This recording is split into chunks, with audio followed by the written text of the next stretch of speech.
Welcome to anime valuation. போன சாப்டர்ல நம்ம என்ன பார்த்தீங்கன்னா, ஹீரோவும் அந்த வேங்கும் பார்த்தீங்கன்னா, அந்த ஆரோஸ் பிரமிடுக்குள்ளே போயிருப்பாங்க. அப்போ பார்த்தீங்கன்னா, அந்த ஆர்கிடெக்ட் பொண்ண அந்த ஆரோஸ் மாஸ்டர் வந்து பார்த்தீங்கன்னா, அது வந்து பொசஸ் பண்ணியிருக்கும். பொசஸ் பண்ணி பார்த்தீங்கன்னா, ஹீரோவே வேங்கையும் அட்டாக் பண்ணியிருக்கும். அப்போ பார்த்தீங்கன்னா, வேங்க் வந்து அவனுடைய பவரை யூஸ் பண்ணி பார்த்தீங்கன்னா, அந்த மாஸ்டரை ஒரு குத்து விட்டுருப்பான். அதில் பார்த்தீங்கன்னா, அந்த மாஸ்டர் வந்து பார்த்தீங்கன்னா, இடுப்பெலும்பு ஒன்ஜி தனியாக இருந்திருக்கும், கை தனியாக இருந்திருக்கும். ஆனாலும் பார்த்தீங்கன்னா, அந்த மாஸ்டர் அப்படியே சிரிச்சிட்டே இருந்திருக்கும். அதோட நம்ம சாப்டரை கட் பண்ணியிருப்போம். இப்போ வாங்க சாப்டருக்குள்ளே போகலாம். சாப்டர் ஸ்டார்டிங்லேயே அந்த மாஸ்டர் தான் கொடூரமாக சிரிச்சிட்டே இருக்கு. ஹியூமன்ஸ், இந்த ஹியூமன்ஸோட அப்சஷன் ரொம்ப நல்லா இருக்குது. ஒவ்வொருத்தருடைய அப்சஷன்ஸும் ஒவ்வொரு மாதிரி இருக்குது. எத்தனை பேருடைய இந்த வெறுப்பை பார்த்தாலும் இந்த ஹேட்ரேட் ரொம்பவும் கிரேட்டாக இருக்குது. ஸ்டில் நீங்கள் என்ன தான் இதோடைய வெறுப்பை வச்சு ஸ்ட்ராங் ஆனாலும் நீங்கள் ஒரு வீக்கான ஒருத்தன் தான். ஸோ வீக்கான உங்களுடைய விதி எப்பவுமே மாறாது. அது உங்களை தேடி மட்டும்தான் வரும். அப்படி சொல்லுறது. அப்படி சொல்ல இருக்கும்போது பார்த்தீங்கன்னா, இந்த ஆர்கிடெக்ட் பொண்ணோட வாயிலிருந்து ஏதோ கருப்பாக ஒரு உருவம் ஒன்று வெளியே வருது. அது வெளியே வந்துட்டு சொல்லுது, நான் நான் அந்த வெறுப்பை கண்ட்ரோல் பண்ணி என்னோட இஷ்டத்துக்கு அவங்கள மாற்றிப்பேன் அப்படி சொல்லி சிரிச்சுட்டே சொல்லுது. பார்த்தீங்கன்னா அந்த ஆர்கிடெக்ட் பொண்ணு பார்த்தீங்கன்னா அப்படியே பேன் கடுக்குது. நாஷன்லாம் காட்டல. இவன் பார்க்குறான் அந்த வேங்க அடாச்ச இந்த மாஸ்டர் இந்த மாஸ்டரை ஹேண்டில் பண்ணுறது வந்து அவ்வளோ ஈஸியாக இருக்காதுன்னு எனக்கு தெரியும். ஆனால் பார்த்தீங்கன்னா இது இவ்வளோ பவர்ஃபுல்லாக இருக்கும்னு யார் எதிர்பார்த்தா, இது ரொம்ப கஷ்டமாக இருக்க போகுது அப்படின்னு பார்க்குறான். அந்த மாஸ்டர் ஒன்று இவங்களை பார்த்து சிரிச்சுன்னு கோரமாக சொல்லுது, நான் நான் ஆரோஸ். நான் ஒரு வாட்டி கூட ப்ரெசென்ட் டைமில் வந்ததே கிடையாது. நான் ஒரு வாட்டி கூட ப்ரெசென்ட் டைமில் இருந்து எக்ஸ்பீரியன்ஸ் பண்ணதே கிடையாது. இப்போது இந்த எக்ஸ்பீரியன்ஸ் இது ரொம்ப ரொம்ப நல்லா இருக்குது அப்படின்னு கொடூரமாக சிரிச்சுட்டே சொல்லுது. இந்த ஹியூமன்ஸோட வெறித்தனம், இந்த ஹியூமன்ஸோட வெறுப்பு எனக்கு ரொம்ப பிடிச்சிருக்கு. உனக்கு ஒன்று தெரியுமா? இந்த ஹியூமன்ஸ் இந்த ஹியூமன்ஸோட வெறுப்பு பார்த்தீங்கன்னா அவங்கள ஸ்ட்ராங் ஆக்கும். அவங்க முன்ன இருந்ததை விட கொஞ்சம் ஸ்ட்ராங் ஆக்கும். ஆனால் அதுதான் அவங்களோட கிரேட்டஸ்ட் வீக்னஸ். அதை வச்சு தான் நான் அவங்கள கண்ட்ரோல் பண்ணுவேன். ஸோ நீங்களும் அதுபடி தான் இப்போ என்கிட்ட மாட்ட போகிறீங்க. ஸோ நீங்கள் என்ன பண்ணுங்கள், உங்களுடைய தூக்கத்துக்குள்ளே போங்க, கனவோட ஆழத்துக்கு போங்க. டிவைன் ட்ரீம் அப்படி சொல்லி அது ஒரு ஸ்கில்லை யூஸ் பண்ணுது. அது மூலமாக பார்த்தீங்கன்னா இல்யூஷனெல்லாம் ஏற்படுது. பார்த்தீங்கன்னா இந்த வேங்கும் சன்ராங்கும் பார்த்தீங்கன்னா அந்த இல்யூஷனுக்குள்ளே போகிறாங்க. உடனே பார்த்தீங்கன்னா அந்த வேங்க தான் சொல்கிறான், அடாச்சா இந்த இல்யூஷன் வந்து ஆக்டிவேட் ஆயிடுச்சா அப்படி சொல்லிட்டு அவன் மைண்டை அவன் ஃபோக்கஸ் பண்ணி அதுலேருந்து உடனே ஸ்டேபிள் ஆகிடும். ஸ்டேபிள் ஆகிட்டு சொல்கிறான், அடாச்சா இந்த ஆரோஸோட டிவைன் ட்ரீம் இல்யூஷன் ரொம்ப பவர்ஃபுல்லாக இருக்குது. எப்படி நான் இதுவும் தப்பிச்சிட்டேன். ஆனால் ஜாங்கிறாங் அப்படி சொல்லி திரும்பி பார்க்குறான். ஆனால் ஹீரோ பார்த்தீங்கன்னா ஏற்கனவே அந்த இல்யூஷனுக்குள்ளே மாட்டிக்கிட்டான். பேய் அஞ்சாமல் நிற்கிறான். பேய் தான் அறிஞ்சிருக்குது, அது ஒரு விஷயம். பட் இருந்தாலும் அப்படி தான் நிற்கிறான். இதை பார்த்து அந்த வேகம் தான் சொல்கிறான், அடச்சா இது வந்து ஒர்த்லெஸ்ஸான ஒரு விஷயம். ஏற்கனவே அவன் வந்து பார்த்தீங்கன்னா அந்த இல்யூஷனுக்குள்ளே போயிட்டான். அது மட்டும் கிடையாது, இப்போ வந்து பார்த்தீங்கன்னா அவன் மைண்டுக்குள்ளே இருக்கிற டார்க்கஸ்டான விஷயம் மட்டும்தான் இப்போ அவனுக்கு வந்து தோன்றும் கனவா. அதில் பார்த்தீங்கன்னா அவனுக்கு வந்து மறுபடியும் அவனுக்குள்ளே ஓடிட்டே இருக்கும். அது மட்டும் கிடையாது, அவன் ஏற்கனவே வந்து பார்த்தீங்கன்னா அவன் ஃப்ரெண்ட்ஸ் எடுத்துக்கெல்லாம் அவன் தான் காரணம் சொல்லிட்டு இருக்கான். இப்போ அவனுக்குள்ளே இருக்கிற எல்லா டார்க்னஸும் வெளியே வரும். அதனால் பார்த்தீங்கன்னா வந்து ரொம்ப அஃபெக்ட் ஆவான். இது ரொம்ப கெட்ட விஷயம் அப்படி சொல்கிறான். உடனே அந்த ஆரோஸை பற்றி சொல்கிறான், ஆரோஸ் இப்போ நீ நான் மட்டும் ஃபைட் பண்ணலாம். உன்னோட ஆப்போனன்ட் நான் தான். நீ வந்து மற்றவனாலே விட்டுரு. நீ ட்ரிக்ஸை யூஸ் பண்ணாது அப்படி சொல்கிறான். உடனே அந்த மாஸ்டர் சிரிச்சிட்டே சொல்லுது, ஓ ஃபன்னி ஓ ஃபன்னி. நீ ஏற்கனவே என்னுடைய ஆர்ஜின் ஆஃப் பவரை பார்த்துட்டல, ஒருவேளை நீ பார்க்கலையா? யாருக்கு தெரியும்? உன்ன மாதிரி ஒரு ஒர்த்லெஸ் ஆன பாய் எல்லாம் அதை பார்த்துருக்க வாய்ப்பே இல்லை. சரி இருந்தாலும் நீ எப்படியும் ஒன்று இல்யூஷன்லேருந்து தப்பிச்சிட்ட. நீ கொஞ்சம் ஒர்த்லெஸ் தான், பட் ஸ்ட்ராங்கராங்க அப்படி இல்லை. அது மட்டும் கிடையாது, உனக்கு தெரியுமா ஜாங்கரவனுடைய வெறுப்பு ரொம்ப பயங்கரமாக இருக்குது. அவனுக்கு லிமிட்டே கிடையாது. பட் ஆனால் உன்னோட வெறுப்பு அதெல்லாம் பார்க்கவே முடியலையே. சரி இப்போ நீ நானும் ஒரு சின்னதாக ஒரு கேம் விளையாடுவோமா அப்படி சொல்லிட்டு பார்த்தீங்கன்னா அது பூமியிலேருந்து பார்த்தீங்கன்னா ஒரு டென்டக்கல் வெளியே இருக்குது. பார்த்தீங்கன்னா எக்கச்சக்கமான டென்டக்கல் பார்த்தீங்கன்னா அதோட வந்து வேங்க போட்டு அட்டாக் பண்ணுது. வேங்க பார்த்தீங்கன்னா அதுல டேச் ஆகிட்டு பின்னாடி வந்துட்டான். பின்னாடி வந்துட்டு பார்த்து செம ஷாக்காக வரும். அடாச்சா இது வந்து பார்த்தீங்கன்னா டெரிட்டரி பிரான்ச்சு சியான் லியூ. இது மூலமாக பார்த்தீங்கன்னா அந்த மான்ஸ்டர்லாம் எங்கேருந்து வேணாலும் இந்த அட்டாக்கை யூஸ் பண்ண முடியும் அப்படி சொல்கிறான். பார்த்தீங்கன்னா இந்த மான்ஸ்டருடைய ஸ்கில்லை தான் காட்டுறாங்க. Attribute. Skill. Sun Luo. Can only be used by the present Horus. The pyramid becomes the palace of Horus. Current form, allowing him to summon branches and control them from anywhere in the territory. பார்த்தீங்கன்னா இது மூலமாக பார்த்தீங்கன்னா அந்த master வந்து எங்கே இருந்தாலும் attack பண்ண முடியும். அது மட்டும் கிடையாது, இந்த மாஸ்டர் நினச்சாலே போதும் அந்த பிரான்ச் எல்லாம் போய் எல்லாரையும் அட்டாக் பண்ணுறோம். அந்த மாஸ்டர் தான் பார்க்குது. இப்போ நீ என்னென்னா ஒரு சின்னதாக ஒரு கேம் விளையாட போகிறோம். ரொம்ப சின்னது. இதோட ரூல்ஸ்லாம் ரொம்ப ரொம்ப சிம்பிள் தான். உனக்கு ஏற்றபடி தான் இருக்கும். நான் வந்து உன்னை கொல்ல மாட்டேன்.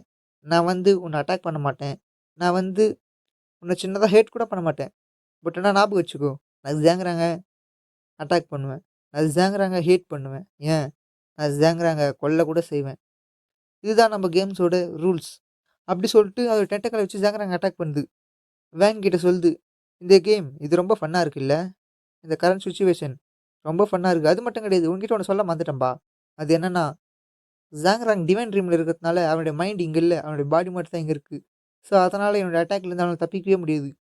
ஸோ அவனோட அட்டாக்ல மாட்டி ஒண்ணு சாகணும். இப்போ உன்கிட்ட 2டே 2 ஆப்ஷன்ஸ் தான் இருக்கு. ஒண்ணு நீ ஜாங்ராங் கிட்ட போய் அவன புரொடெக்ட் பண்றது. அப்படி இல்லன்னா ஜாங்ராங் சாவட்டும் சொல்லி என்கிட்ட வந்து ஃபைட் பண்றது. ஆனா ஜாங்ராங் கிட்ட போனா, உன்னால எவ்வளோ நேரத்துக்கு என்னோட டென்டக்கிள் மூலமா ஃபைட் பண்ணிட்டே இருக்க முடியும். ஏன்னா என் டென்டக்கிள்ஸ்லாம் லிமிட்லெஸ் அப்படி சொல்லுது. பார்த்தீங்கன்னா, இங்கேருந்து பார்த்தீங்கன்னா, ஹீரோவாண்ட போயிடுச்சு. அந்த எப்பயோ அந்த டென்டக்கிள்ஸ் எல்லாம். ஹீரோவ அட்டாக் பண்ண வருது. உடனே இந்த வேங் தான் சொல்றான், "இப்ப என்னுடைய சாய்ஸ். அது வந்து ஜாங்கராங்க விட்டுட்டு பார்த்தீங்கன்னா, அந்த மாஸ்டர போய் கில் பண்றது தான்." அப்படி சொல்றான். ஆனா பார்த்தீங்கன்னா, இவன் வந்து ஹீரோவ காப்பாத்த தான் போறான். பட் ஆனா என்னுடைய பிளான் அது கிடையாது. என்னுடைய பிளான் இப்ப ஹீரோவ காப்பாத்த மட்டும் தான். ஏன்னா நான் வந்து இதுதான் சூஸ் பண்றேன். அப்படி சொல்லிட்டு பார்த்தீங்கன்னா, அவனுடைய பவர் ஒண்ணு யூஸ் பண்றான். ஜாங்கராங் நான் எப்படியா இருந்தாலும் உன்ன புரொடெக்ட் பண்ணுவேன். அதுவும் பார்த்தீங்கன்னா, நீ அந்த டிவைன் ட்ரீம்லேருந்து பிரேக் பண்ணி வெளிய வர வரைக்கும் அப்படி சொல்லிட்டு அவனுடைய பவர யூஸ் பண்ணி, அவன் முன்னாடி வந்த எல்லா டென்டகல்ஸையும் கட் பண்றான். உடனே அந்த மாஸ்டர் தான் சிரிச்சுட்டே சொல்லுது, "ஹே ஹேய்! Super super. நீ வந்து என்னோட டெரிட்டரி பிரான்ச்ச வந்து கட் பண்ணிட்ட. சூப்பர் தான். பட் ஆனா ஞாபகம் வச்சுக்கோ, இது எண்ட்லெஸ் டைம் வந்துட்டே இருக்கும். உன்னால எவ்வளோ நேரத்துக்கு தான் அவன புரொடெக்ட் பண்ண முடியுது பார்க்கலாம்." அப்படி சொல்லிட்டு அட்டாக் பண்ணுது. அட்டாக் பண்ணிட்டே இருக்கு. இது ரொம்ப இன்ட்ரஸ்டிங்கா இருக்கு. அப்படி சொல்லி சிரிச்சுட்டே இருக்கு. இவன் தான் சொல்றான், "நீ நீ அவ்வளோ சீக்கிரம் ஹாப்பி ஆக்க வேண்டிய அவசியமே கிடையாது. நான் தான் ஒரு கிரேட் ஃபைட்டர். அது மட்டும் கிடையாது. நான் ஒரு ஃபர்ஸ்ட் எல்கான் வாரியர். ஸோ நான் உனக்கு என்னுடைய பவர காட்டுறேன். அது மட்டும் கிடையாது. என்னோட டீம்மேட்ட நான் எப்பவுமே சாவிட மாட்டேன். உன்னையே நான் கொல்லுவேன். என்னுடைய ஃபைட்டிங் பவர் எப்படி நான் உனக்கு காட்டுறேன். இவ்வளோ நேரமா நான் என்னோட கைய வச்சு மட்டும் தான் சண்டை போட்டேன். இப்போ என்னோட ஸ்வாட யூஸ் பண்றேன். இது என்னோட ஸ்வாடுக்கான நேரம்." அப்படி சொல்லிட்டு அவன் ஸ்வாட எடுத்து அவன் தலையில ரெடி வச்சுட்டு சொல்றான், "இந்த பேட்டில் ஃபீல்டு இது இப்போ என்னுடைய கண்ட்ரோலுக்கு வரப்போகுது." உடனே அந்த மாஸ்டர் தான் சொல்லுது, "ஓ நீ கிவ் அப் பண்ண மாட்டியா? பார்த்துக்கலாம்." அப்படி சொல்லிட்டு அதுவும் அட்டாக் பண்ணுது. இவன் சொல்றான், "நான் எப்படியாவது ஜாங்கராங்க காப்பாத்தி ஆகணும்." அப்படின்னு நினைக்கிறான். அப்படி நினச்சவங்க பார்த்தா இப்போ பார்த்தீங்கன்னா, இவனுக்கு வந்து ஃப்ளாஷ்பேக் ஒண்ணு காட்டுறாங்க. அதில பார்த்தீங்கன்னா, ஏதோ ஒரு பொண்ணு அவன் மடி மேல வச்சுக்கின்னு அழுதுனே இருக்கிறான். அவன் சொல்றான், "நான் வந்து பார்த்தீங்கன்னா, லவ்வர சாகடிச்சுட்டேன். இது எல்லாத்துக்குமே காரணம் நான் தான். ஏன்னு பார்த்தீங்கன்னா, நான் வந்து அமெரிக்கன் ஆனப்போ பார்த்தீங்கன்னா, ட்ரையல் மோட்ல வந்து பார்த்தீங்கன்னா, எக்கச்சக்கமான மான்ஸ்டர் வந்து என்ன அட்டாக் பண்ணுறதுக்கு வந்தது. பட் நான் வந்து எல்லா மான்ஸ்டரையும் கொன்னுட்டேன். ஸோ எல்லா மாஸ்டரும் வருவானும் அத கிளியர் பண்ணுறதுல மட்டும் கவனமா இருந்ததுனால, என் சரௌண்டிங் வந்து நான் கவனத்த செலுத்தவே இல்ல. அதனால பார்த்தீங்கன்னா, என்ன சுத்தி இந்த பீப்பிள்ஸ் எல்லாருமே செத்துட்டாங்க. என்னோட ஃப்ரெண்ட்ஸ், என்னோட ஃபேமிலி அது மட்டும் கிடையாது. என்னுடைய லவ்வர் அவளும் செத்துட்டா." அப்படி சொல்றான். "என்னால யாரையுமே புரொடெக்ட் பண்ண முடியல. அந்த கில்ட்லேருந்து என்னால வெளிய வர முடியல. ஒரு அவேக்கன் ஆனவங்க இப்படி தான் இருக்கணுமா?" அப்படி சொல்லிட்டு எனக்கு செம கோவம் இந்த அவேக்கன் மேல. பட் ஸ்டில் என்னால ஒண்ணும் பண்ண முடியல. நான் அந்த மான்ஸ்டர் கூட ஃபைட் பண்ணும்போது என்னோட சரௌண்டிங்ல கவனத்த வச்சிருந்தேனா, இந்நேரத்துக்கு எல்லாரும் உயிரோட இருந்திருப்போம். இது எல்லாமே என்னோட தப்பு தான். அதனால பார்த்தீங்கன்னா, என்னால யாரையுமே புரொடெக்ட் பண்ண முடியல. பட் ஆனா இப்போ நான் ஜாங்கராங்க கண்டிப்பா புரொடெக்ட் பண்ணுவேன். இந்த ஸ்வாட் இந்த ஸ்வாட் சோல் பர்ப்பஸ் இது மூலமா நான் ஜாங்கராங்க புரொடெக்ட் பண்ணுவேன்." அப்படி சொல்லிட்டு வாட்டர் மவுண்டைன் அப்படி சொல்லிட்டு ஒரு அட்டாக் யூஸ் பண்ணி ஜாங்கராங் கிட்ட வர எல்லா டென்டகல்ஸையும் அட்டாக் பண்றான். அவனோட ஸ்வாட் தூக்கி ஜாங்கராங் முன்னாடி போடுறான். அது பார்த்தீங்கன்னா, அங்க இருக்கிற எல்லா டென்டகல்ஸையும் பிரேக் பண்ணுது. "நான் உனக்கு அன்டருடைய வேணும் என்னன்னு காட்டுறேன்." அப்படி சொல்லிட்டு கொடூரமா சொல்றான் அவன். அவன் பார்த்தீங்கன்னா, ஒரு ஸ்கில் ஒண்ணு ஆக்டிவேட் பண்ணிக்கிறான். அதனால பார்த்தீங்கன்னா, டெரிட்டரி பிரான்ச் எல்லாம் பார்த்தீங்கன்னா, அப்படியே சிதறுது. Break.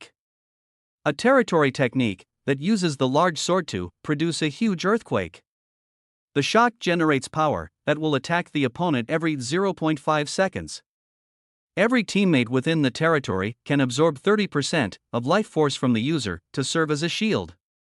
அந்த ஸ்வாடோடைய பவர் என்னன்னு பார்த்தீங்கன்னா, அந்த ஸ்வாட யூஸ் பண்ண மூலியமா நம்மளால வந்து பார்த்தீங்கன்னா, ஒரு எர்த்குயிக் யூஸ் பண்ண முடியும். அது மட்டும் கிடையாது. அந்த அந்த ஸ்வாடால பார்த்தீங்கன்னா, 0.5 செகண்டுக்கு வந்து பார்த்தீங்கன்னா, நம்ம டீம்மேட்ட வந்து பார்த்தீங்கன்னா, ஹீல் பண்ணணும். அது மட்டும் கிடையாது. நம்ம டீம்மேட்டோட லைஃப் பவரும் பார்த்தீங்கன்னா, 30% இன்க்ரீஸ் ஆகும். அவங்களுக்கு வந்து பார்த்தீங்கன்னா, ஒரு ஷீல்டாவும் அந்த ஸ்வாட் ஆக்ட் பண்ணும். இப்ப அவன் தான் சொல்றான், "நான் நான் என்னோட ஃபுல் பவர் உனக்கு காட்டுறேன்." அப்படி சொல்றான். பார்த்தீங்கன்னா, அந்த மான்ஸ்டரோட டென்டகல்ஸ் அப்படியே பறக்குது தனித்தனியா. அவன் சொல்றான், "நான் ஒரு ஸ்ட்ராங்கஸ்ட்டான ஒரு ஃபர்ஸ்ட் எல்கான் வாரியர். நான் இப்போ உனக்கு என்னுடைய அப்சல்யூட் ஸ்ட்ரென்த்த காட்டுறேன். நான் உனக்கு எந்த அளவுக்கு ஸ்ட்ராங்குன்னு காட்டுறேன்." அப்படி சொல்லிட்டு அவன் கையில ஒரு பவர் கன் கேதர் பண்றான். இதோட 14 சாப்டர் முடியுது.